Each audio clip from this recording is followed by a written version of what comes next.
많이 계신데 다 자식을 키우시잖아요.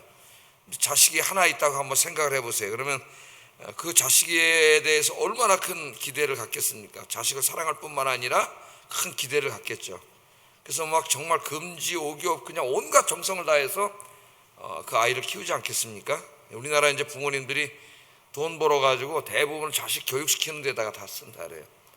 요새 아이들이 이제 30이 넘어도 이렇게 이제 결혼을 자꾸 늦게 하고 그러면서 우리나라만이 아니라 지금 미국도 그런다는 캥거루족이 는다 그럽니다. 캥거루족. 캥거루가 어떻게 되는 거예요? 엄마고 저 배 주머니 속에 들어가 있잖아요. 미국 애들은 고등학교 졸업하고 이제 대학 가면은 자기 원하는 대학으로 가면 이제 다른 주로 가면은 진짜 그때부터 이제 엄마 아버지 뭐 1년에 몇 번 보지 못하죠. 그때부터 떨어져 나가서 대학 졸업하면 거기서 직장을 구해가지고 또 좋은 사람을 만나면은 자기들끼리 가정을 이루고 집은 걱정할 게 없어요. 왜냐하면 다 월세이기 때문에 자기들 그냥 둘이 직장 생활해서 그냥 월세 얻으면 돼요. 우리나라는 이걸 부모가 다 해줘야 되죠. 예? 부모가 이걸 다 해줘야 돼. 엄청난 그 노후도 준비도 안 돼 있는데 부모님들이 미국엔 그런 게 없었는데 요새는 이제 경제가 어려워지다 보니까 대학 졸업하고 직장을 이렇게 갖지 못하니까 졸업하고 갈 데가 없잖아요. 그러니까 아이들이 다시 집으로 돌아와가지고 우리나라 부모님 의존하고 사는 게 자꾸 늘어나고 있다 그래요. 미국에도 캥거루족이라고 얘기하는데 하여튼 그 자식을 키우면서 정말 번 돈 대부분 자식 교육하는데 다 쓰면서 그렇게 아이들을 사랑하면서 키우는데 그 아이들을 키울 때 부모가 기대를 가지고 있지 않습니까? 이 아이가 정말 공부 열심히 하고 참 신앙생활 열심히 하고 그래서 참 자라가지고 이 땅에서도 잘 되고 하나님 앞에 크게 쓰임 받는 아이가 되도록 이제 그런 기대를 가지고 아이들을 참 이제 키우고 있는데 한번 여러분 이제 생각을 해보세요. 아이들이 갑자기 학교 가더니 그렇게 좋은 친구들과 어울리면서 공부하고 이렇게 하지 않고 학교에 소위 일진이라고 하는 이제 이 깡패짓 하는 애들하고 어울려 다니면서 못된 짓이나 하고 비행을 행하고 이렇게 하고 있다면은 부모님의 마음이 얼마나 안타깝겠습니까? 큰 기대를 가지고 있는데 그렇게 자라면 걔가 뭐가 되겠어요? 학교 졸업하고도 굉장히 부모님 마음이 안타깝고 실망하겠죠. 제가 오늘 아침에 이 얘기를 왜 하냐면은 오늘 본문에 있는 하나님의 마음이 그런 마음이에요. 그런 마음. 자, 지금 우리가 공부하고 있는 예레미야 2장에서 6장까지는 예레미야의 초기 설교 모음집이라 그랬죠. 단락단락의 설교인데 세 부분으로 나누어진다 그랬습니다. 그 중에 지금 공부하고 있는 2장 1절부터 3장 5절까지는 하나님의 백성들인 이스라엘 백성들, 하나님의 자녀들인 이스라엘 백성들이 하나님을 떠나서 우상을 섬기고 악을 행하고 죄를 짓고 이런 데 대해서 하나님이 안타까워하는 마음이 이 설교에 잘 나타나 있다 그런 얘기를 했어요. 그래서 처음에 설교가 이제 이스라엘 하나님과 결혼해서 신혼부부 생활 비유로 시작을 해가지고 결국은 이제 3장 1절 5절에 가면은 이혼으로 깨지는 그렇게 끝난다 그랬습니다. 이 첫 단락이. 그러니까 요 지금 우리가 읽은 것은 첫 번째 단락 안에 있는데 여기 이제 이런 하나님의 마음이 있는 거죠. 우리 아빠이신 아빠 하나님의 근심거리가 아니라 여러분들은 하나님의 기쁨이 되시기를 주의 이름으로 축복합니다. 히브리서에서 말씀한 것처럼 내가 믿음의 사람들을 쭉 소개한 다음에 뭐라 그랬어요? 내가 그들의 하나님이라 일컬음 받음을 부끄러워하지 않냐 그랬죠. 하나님 부끄러워하지 않냐. 자랑스러운 자녀들. 자, 오늘 이스라엘은 어떤 사람들입니까? 이스라엘 민족. 오늘 이제 이스라엘 민족에 대한 말씀인데 이 사람들은 어떤 사람이에요? 아담과 하와가 하나님이 창조하신 아담과 하와가 죄짓고 타락을 해서 에덴 동산에서 쫓겨났습니다. 그러면서 성경을 읽어보면 창세기 11장까지 계속 죄를 져요. 노아 때는 그 죄가 관영해가지고 하나님의 인내 한계를 넘어서서 홍수 심판이 있었어. 그래서 그 셈족의 일부였던 노아의 가족 외에는 하나도 구원받지 못하고 8명 빼고는 다 죽었습니다. 창조한 사람들. 그래서 또 이제 그 거룩한 민족이 이룰 줄 알았는데 그 노아의 민족이 또 살아가면서 계속 죄를 또 짓게 되잖아요. 그러니까 인간이 타락한 다음에 죄성이 우리 안에 있고 어두움의 권세가 역사하기 때문에 계속 죄를 짓게 돼 있어요. 근데 하나님께서 그대로 내버려 두지 않으시고 그대로 내버려 두면은 멸망하는 백성이 되겠죠. 사랑하셔서 구원하시기로 작정하시고 이제 한 사람을 택하는 게 12장부터 나옵니다. 아브라함이라고 하는 한 사람을 하나님이 택하셨어요. 그리고 그에게 약속을 하셨죠. 내가 너로 큰 민족을 이루고 그 다음에 네 후손들이 온 세계 열방을 구원하는 복의 근원이 되게 하겠다. 그런 약속을 해주셨잖아요. 그 아브라함의 후손들이 계속 생겨서 창세기에 보면 이제 계속 아브라함, 이삭, 야곱, 그다음 야곱의 12아들 해가지고 인원이 70명이 넘게 되고 그 인원이 애굽으로 이주하고 이런 내용들이 나오잖아요. 그리고 시간이 흘렀는데 애굽에서 큰 민족을 이뤘는데 노예 생활을 했죠. 애굽에서 하나님 불쌍히 여기시고 노예에서 해방시켜 주셔서 광야를 거쳐가지고 이제 가나안 땅이라고 하는 아주 비옥한 땅이죠. 젖과 꿀이 흐르는 땅이라고 하는 것은 굉장히 비옥한 땅이라는 얘기입니다. 그 살기 좋은 젖과 꿀이 흐르는 땅에 그 땅을 선물로 주시고 그들이 짓지 않은 집과 성읍과 모든 걸 다 하나님 주셨잖아요. 그 가나안 땅에. 그리고 하나님께서 그들에게 큰 기대, 부모님이 자식에게 기대를 하고 있는 것처럼 하나님이 큰 기대를 하셨다고 오늘 얘기를 해요. 이 말씀이 어떤 기대를 했느냐? 그 안에는 우상을 숭배하는 땅입니다. 가나안 땅이. 거기 이스라엘 백성이 들어가서 우상들을 다 멸하고 없애버리고 여호와 하나님 한 분만을 예배하는 민족. 그리고 그 가나안 사람들이 살았던 그런 타락한 윤리관, 문화, 가치관 이런 것들을 다 버리고 하나님의 율법의 말씀에 순종하는 백성, 그런 백성이 되기를 기대하셨습니다. 이스라엘이 그렇게 살면은 그들은 열방이 빛이 된다 그랬어요. 열방은 죄로 어두워졌는데 그래서 하나님을 보지 못하는데 열방이 빛이 돼. 그래서 이스라엘이 뭐가 되는 거예요? 열방을 구원하는 민족으로. 그게 하나님의 구원 계획이에요. 하나님 그렇게 만들려고 큰 기대를 가지고 이스라엘을 이제 가나안 땅에 심어놨는데 이들이 어떻게 했습니까? 여러분 말씀해 보면은 하나님의 기대를 저버리고 있어. 그것을 이제 21절에 보면은 포도나무 비유로 말씀을 합니다. 21절 한번 읽어보겠습니다. 시작.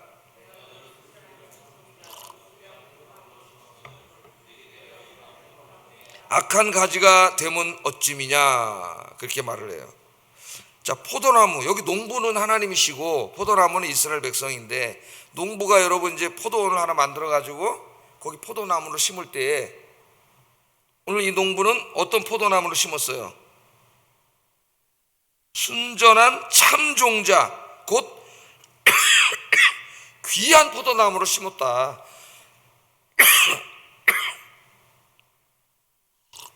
그러니까 하여튼 포도나무 종자 중에서 요새는 뭐 포도가 다양한 포도가 있는데 요새 사람들이 뭐 샤인 머스켓인가 그걸 좋아하는 것 같아요. 당도도 높고 아주 최고 품질의 포도나무를 심었죠. 그럼 포도원 주인이 포도나무를 심었을 때는 기대를 합니까 안 합니까? 큰 기대를 하는 거죠. 이 포도가 이제 다 열려가지고 막 탐스러운 포도 열매가 막 주렁주렁 열리기를 기대하면서 이제 정말 포도나무 최상품 포도나무를 심고 최선을 다해서 가꿨다는 거예요. 비유의 말씀입니다. 뭘 기대했어요? 탐스러운 포도 열매가 맺히기를 기대하고 했는데 근데 주인의 기대에 어긋나게 어떤 게 됐어요? 이방 포도나무의 악한 가지가 됐다 했습니다. 아무 열매도 맺지 못하고 이방 가지가 됐다는 건 뭐예요? 하나님을 예배하고 말씀에 순종하는 백성이 된 게 아니라 우상을 숭배, 오히려 가나안 사람들을 따라갔죠. 우상 숭배를 하고 하나님 말씀 저버리고 가나안 사람들의 풍속대로 따라간 얘기를 하는 거죠. 하나님이 큰 기대를 했는데 그들이 하나님을 예배하고 말씀에 순종하는 백성이 돼서 열방이 빛이 되고 열방의 어둠을 환하게 비치고 다 그들을 구원하는 하나님께로 인도하게 하는 이 열방이 빛이 되게 하려고 하나님이 그들을 이렇게 정성을 다해서 가나안 땅까지 인도하시고 율법도 주시고 먹을 것 다 공급해 주시고 정말 아버지가 자식에게 최선을 다하는 것처럼 최선을 다해서 기대를 가지고 했더니 결국 이 모양이 됐다는 거예요. 이 모양이. 제가 이 말씀을 묵상하고 설교 좀 하면서 기도하다가 근데 굉장히 하나님 앞에 죄송한 마음이 들었어요. 야, 하나님 어쩜 나를 여기다가 극상품 포도나무로 심으시고 하나님 기대하는 게 있을 텐데 영교회 사역하면서 내가 이걸 다 이루고 있나? 이런 좋은 포도 열매를 맺고 있나? 이런 생각이 들었어요. 앞으로도 더 한 10년이라는 세월이 더 있지만은 기도를 했습니다. 하나님의 기대를 저버리는 그런 하나님의 자식이 되지 않게 해주세요. 그렇게 기도를 했어요. 여러분도 그렇게 기도하시기를 주의 이름으로 축복합니다. 예. 자, 이것을 더 극적으로, 이제 이거 한 절이지만은 정말 이 포도나무 비유를 더 극적으로 표현한 말씀이 이사야서 5장 1절 7절이에요. 여기 보면 이 포도나무 비유가 더 자세히 나와 있습니다. 이야기를. 자, 한번 키면 이제 나올 거예요. 하나님이 뭐라 그러시느냐 이스라엘 백성들에게. 그러니까 이사야는 예레미야보다 조금 앞선 시대죠. 앞선 시대 사람. 나는 내가 사랑하는 자를 위하여 노래하되 내가 사랑하는 자의 포도원을 노래하리라. 이제 그러니까 이사야가 말하는 건 내가 사랑하는 자는 하나님이죠. 하나님의 포도원. 내가 사랑하는 자에게 포도원이 있으며 심히 기름진 사내로다. 땅을 파서 돌을 제하고 극상품 포도나무, 똑같잖아요 말씀이. 극상품 포도나무를 심었도다. 그 중에 망대를 세웠고 또 그 안에 술투를 팠도다. 좋은 포도 맺기를 바랐더니. 이 바라는 분이 누구예요? 하나님이시죠. 하나님이세요. 다 여러분 마찬가지예요. 하나님 여러분 구원하시고 하나님 여러분의 기대를 가지고 계시다니까요. 좋은 열매를 맺기를 하나님이 기대하고 계세요. 좋은 포도나무 맺기를 바랬더니 들포도, 아무 쓸데기 없는, 먹을 수도 없는 들포도를 맺었도다. 예루살렘 주민과 유다 사람들아 구하노니 이제 나와 내 포도원 사이에서 사리를 판단하라. 내가 내 포도원을 위하여 행한 것 외에 무엇을 더 할 것이느냐.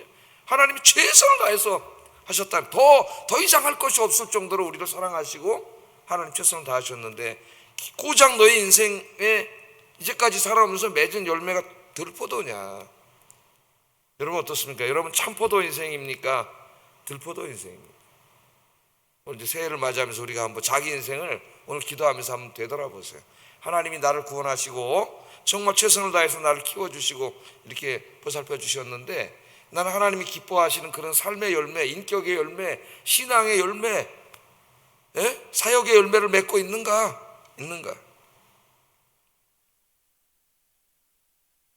이것을 우리가 깊이 생각해야 됩니다. 그래서 이제 오늘 또 기도해야 될 하나의 제목이 하나님의 기대를 저버리는 삶이 아니라, 하나님의 기대를 저버리는 삶이 아니라 하나님의 기대에 부응하는, 그래서 하나님을 기쁘시게 하는 주의 자녀들이 되시기를 주의 이름으로 축복합니다. 이 포도나무 그림은 그냥 쏙 들어오잖아요. 뭐 논리적으로 신학적으로 설명하면 힘들 수 있는데 그냥 쏙 들어오잖아요. 하나의 이야기, 스토리텔링이라는 게 있죠. 복잡한 논리로 얘기하면 피곤하고 금방 잊어먹어도 하나 이렇게 비유나 이야기로 하면 그냥 쏙 들어와요. 쏙 들어와. 포도나무를 심는 농부의 마음이 하나님의 마음, 자식을 키우는 부모의 마음이 하나님의 마음, 하나님의 마음. 우리 모두에게 하나님은 이런 기대를 가지고 계셔요. 여러분 구원하시면서 정말 큰 기대를 가지고 계셔요. 모든 성도는 다 사명자예요. 사명자. 하나님 여러분을 보실 때, 야, 포도 열매 막 지금도 맺고 있고, 또 이쪽에 또 하나가 맺어지고 있고, 이쪽에 또 맺어지고 있고, 하루하루가 하나님의 기대에 부응하는 여러분 되시기를 주의 이름으로 축복합니다. 자, 그런데 이스라엘은 그렇게 하지 못했어요. 하나님의 기대를 저버리고 악한 이방 포도나무 가지가 됐다 그러는데 이것을 재미있는 비유로 또 설명을 하셔요. 비유로. 그러니까 하나님께 와서 예배를 드리고 말씀대로 살고 이것이 삶의 중심이 되어야 되는데 이들은 그렇지 못합니다. 그래서 이것을 매순부 또는 발전기에 있는 낙타에다 비유를 했어요. 낙타에다. 그냥 눈만 뜨면 바알에게 달려가서 바알을 섬기고 바알에게 기도하고 가나안 문화에 심취해서 사는 거예요. 금난한 문화에. 20절 한번 읽어보겠습니다. 시작. 나는 순종하지 아니하리라 하고 모든 높은 산 위에와 모든 푸른 나무 아래에서 너는 몸을 굽혀 행음하도다. 그렇게 말합니다. 자, 하나님과 함께한 멍에를 스스로 끊어버렸다 그랬어요. 그러니까 이스라엘 백성들은 하나님과 멍에를 같이 맨 사람들인 거죠. 하나님과 멍에를 같이 맨 사람들이에요. 멍에가 뭔지 아시잖아요, 여러분. 소 두 마리 이렇게 밭을 갈기 위해서 이제 나무로 이렇게 만들어가지고 두 개를 이렇게 딱 걸면은 같은 방향으로 갈 수밖에 없죠. 묶어놨기 때문에 또 보조를 맞춰서 갈 수밖에 없어요. 그러니까 이스라엘 백성들이 왜 복받은 사람들이냐? 하나님과 멍에를 같이 한 사람. 그래서 하나님과 같은 방향으로 가고 하나님과 보조를 맞춰서 동행하며 사는 그것이 큰 복이었는데 이스라엘 백성은 이거 불편하다고 지가 끊어버리고 끊어버렸다는 거죠. 지금 그러잖아요. 멍에를 끊었다고 하나님이. 이 결박을 끊어버리고 나 이제 하나님하고 순종하지 아니하리라. 나 이제 답답해 못 살겠다. 에? 하나님 말씀대로 못 살겠다. 그리고 어디로 달려갔어요? 높은 산 위에서와 모든 푸른 나무 아래로 달려가 가지고 행음을 했다. 그렇게 이야기하고 있습니다. 여기 높은 산 위 모든 푸른 나무 아래는 거기에 가면 바알 신당이 있어요. 바알 신당. 그러니까 바알 신당으로 달려갔다는 거예요. 바알 신당. 거기 가서 행음을 했다 그래요. 행음은 이제 두 가지 의미가 있습니다. 영적인 의미가 있고 실제 문자적인 의미가 있어요. 자, 이스라엘이 바알에게 가서 왜 그 바알을 섬기고 기도했습니까? 성공과 번영과 풍요를 위해서죠. 바알이 비를 내려주고 풍요를 주고 농사가 잘 되게 하고 그런 신이잖아. 가나안이 믿던. 예? 그러니까 가나안에서 농사 지면서 당연히 그 성공과 풍요, 예? 번영을 위해서 그 하나님 주시는 건데 어리석게도 하나님 멍에를 끊어버리고 거기로 달려간 거죠. 예. 거기 가서 바알을 섬긴 거예요. 그래서 성경은 하나님 떠나서 이방신이나 우상이나 세상을 사랑하고 섬기는 것을 간음에다가 비유해서 설명을 합니다. 그래서 하나님은 우리의 신랑 되시고 우리는 하나님의 사랑을 받는 신부인데 나를 너무 사랑하는 신랑을 배반하고 음탕한 짓을 하러 떠나는 사람에다가 비유하고 있어요. 그 용서받을 수 없는 것인데 거기다가 비유를 하고 있습니다. 자, 그래서 이제 이게 영적인 간음인데 실제로 바알 신당에 가면은 그 바알 신당은 음란한 곳이에요. 왜냐하면 그 아세라와 바알이 부부신이잖아요. 부부신이기 때문에 부부신이 금술이 좋아야 비가 온다고 생각을 했어요. 풍요가 이루어지고. 그러니까 그 밑에 신전에서 이루어진 일은 그 바알과 아세라의 성적인 욕망을 자극해가지고 그 일이 벌어져야 되기 때문에 그 안에 그 성창들이 엄청나게 많았다. 그러니까 그 문화 자체가 굉장히 음란한 문화예요.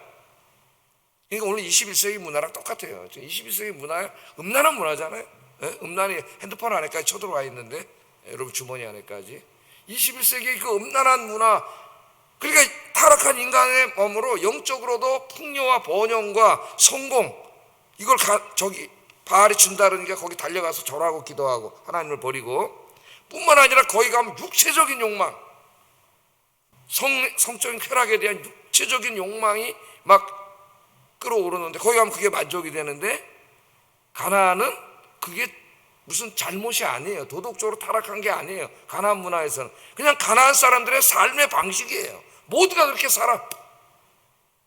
근데 하나님은 그렇게 하면 간음이야. 큰 죄예요. 그러니까 그 답답해 멍에 끊어버리고 그냥 거기 달려가서 그렇게 살았다는 얘기예요. 이 사람들이. 이 두 가지입니다. 성공과 번영과 풍요에 대한 욕망, 그리고 성적인 쾌락에 대한 욕망, 이 두 가지 때문에 하나님의 멍에를 끊어버리고 하나님 걸 다 금지하잖아요.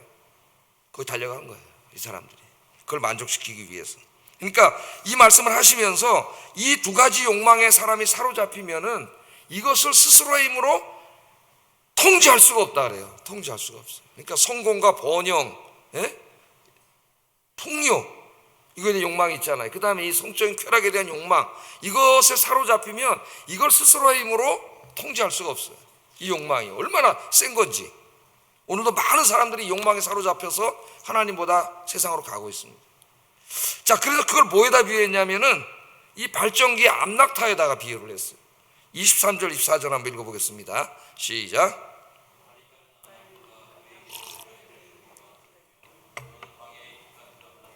그들의 성욕이 일어남으로 헐떡거림 같았도다. 그 발전기에 누가 그것을 막으리요? 그것을 참는 것들이 수고하지 아니하고 그 발전기에 만나리라.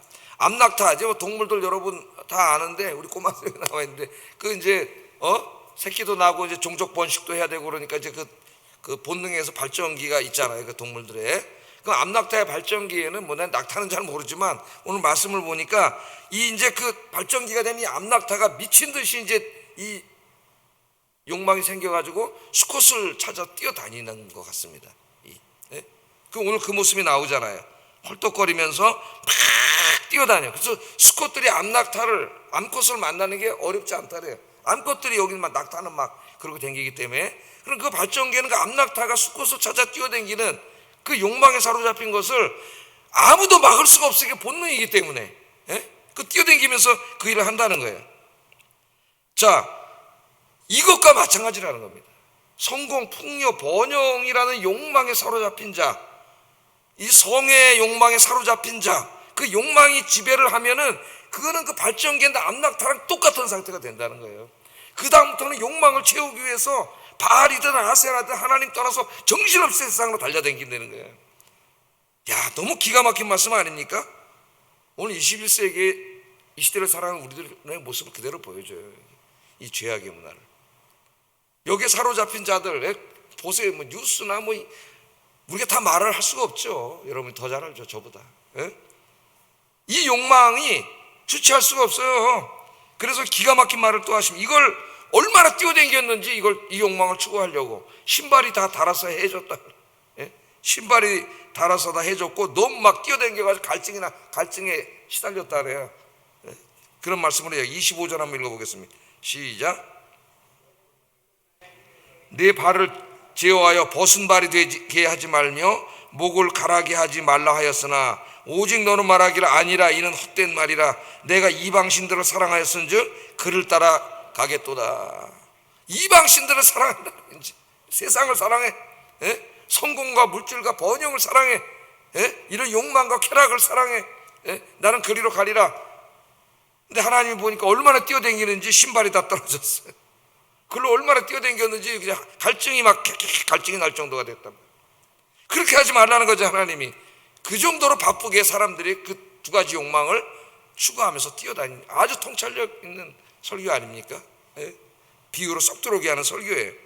이렇게 뛰어다닌다는 거예요. 그래서 우리가 이렇게 되지 않으려면 이 욕망을 제어해야 됩니다. 우리 안에 있는 욕망을 기도해야 돼요. 내 힘으로 제어할 수 없어요. 발전기의 암낙타를 아무도 제어할 수 없듯이 이 욕망은 우리 힘으로는 제어할 수 없어요. 우리 인간 안에 이게 있기 때문에 타락한 인간의 죄성이 이것을 장악하고 어둠의 권세가 역사하기 때문에 그래서 기도해야 됩니다. 기도 하나님 앞에 이 욕망을 이기기 위해서 기도를 해야 되는데 2024년에는 이러한 세상의 욕망들을 십자가 앞에 다 장사 지내고 세상의 욕망을 다 장사 지내고 하나님을 향한 거룩한 욕망, 오늘 여러분 새벽에 나와서 이렇게 기도하는 욕망, 예배드리는 욕망, 봉사하는 욕망, 전도하는 욕망, 이런 거룩한 욕망이 가득한 한 해가 되게 하여 주시옵소서. 기도하는 여러분 되기를 주의 이름으로 축복합니다. 자, 이 죄들을 하나님이 말씀하시면서 또 기가 막힌 말씀을 하셔요.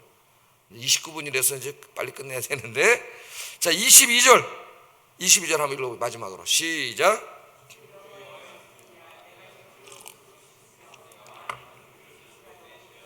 내 앞에 그대로 있으리니. 그러니까 이 죄를 회개하지 않고 너무나 오랫동안 계속 져왔기 때문에 이제 내일 말씀에 나오지만은 그게 죄라고 여기지도 않고 자기는 죄를 안 졌다 그래요. 이제 내일 말씀에 나와요. 하나님이 이제 뭐라 그러니까 책망을 하시니까 난 죄를 안 졌다 그러는데 얼마나 죄를 졌는지 이 재밌는 비유로 말씀을 합니다. 잿물로 씻어도 그 죄악의 때가 벗겨지지가 않아요. 비눗물로 씻어도 죄악의 때가 벗겨지지가 않아요. 제가 이 말씀을 읽고 옛날에 제가 그 한 번에 팔이 여기 주산골이 부러져가지고 오른팔은 왼팔 오른팔인가 기부스를 오른팔이구나 기부스를 한 2달 한 적이 있습니다. 아, 이게 되게 힘들더라고요. 통기부스를 이렇게 하고 있으니까. 근데 여름이 오니까 이제 막 땀이 나고 막 그럼 땀이 또 밑에 눌어붙고 팔쭉 2달이 됐어요. 그래가지고 2달 만에 가서 이제 이거를 톱으로 잘라줘가지고 이제 이걸 그러니까 너무 시원하고 좋은데 여기가 어떻게 돼 있겠어요, 여러분? 땀이 나고 그게 먼지가 또 눌러붙고 땀이 막 여기가 진짜 가관이더라고. 와, 끔찍하게 그 때가 막 다 불러붙어가지고 그래 병원에 가 창피해서 화장실에 들어가서 그걸 내가 아무래도 안 닦아줘요. 막 뚜럭 떨어질 정도로 막 그 생각이 나요. 지금은 손발을 매일 씻으니까 매일 씻잖아요. 하나 10번은 씻는 것 같아서 손을 통해서 다 균이 들어가기 때문에 깨끗하죠. 매일 씻으니까. 근데 이걸 2달 동안 안 씻어놓으면 어떻게 되겠어요? 비누로 해도 안 벗겨져요. 잘 묵은 때가 잘 안 벗겨지잖아요. 지금 그 말씀을 하시는 거예요. 우리 인간이 하나님의 백성들이지만은 이 죄악된 세상에 나갑니다. 죄악의 때가 묻어요. 그러니까 이 죄악에 매일 씻어야 돼. 매일 우리 주님이 매일 손과 발을 씻으라 그랬잖아요. 하나님 앞에 남아서 이 기도하는 시간이 이 죄를 씻는 시간이 돼야 됩니다. 자기를 돌아보고 회개하는 시간이 돼야 돼요. 기도하러 나와서도 그 일을 안 할 수가 있어요. 여러분, 뭐 주세요 주세요 하다 돌아갈 수가 있어요. 기도하는 사람이 제일 큰 축복이 뭐라 그랬어요? 자기를 돌아보는 시간을 갖는 거라 그랬죠. 늘 기도에 무릎을 꿇고 제일 먼저 자신을 돌아보는 시간을 가져야 돼. 그러면 그게 손발을 씻는 거예요. 그럼 깨끗한데 이 사람들은 이 일을 너무 오랫동안 안 하고 죄만 져가지고 닦여지지가 않아요. 뭐 또 하나 비유를 들자면 여러분, 대청소를 몇 달에 한 번 하다가 보면 뭐 형광등이나 이런 뒤에 보면 막 그 안에 찌드러진 게 잔뜩 붙어가지고 잘 씻어져요, 안 씻어져요? 잘 안 씻어지잖아요. 그 상태가 된 거예요. 지금 우리의 영혼이 그렇게 되면 안 되겠습니다. 여러분, 매일매일 기도와 말씀으로 깨끗하게 씻어서 하나님 보실 때 정말 순백의 깨끗한 세마포 옷을 입은 여러분들 되시기를 주의 이름으로 축복합니다. 기도하겠습니다.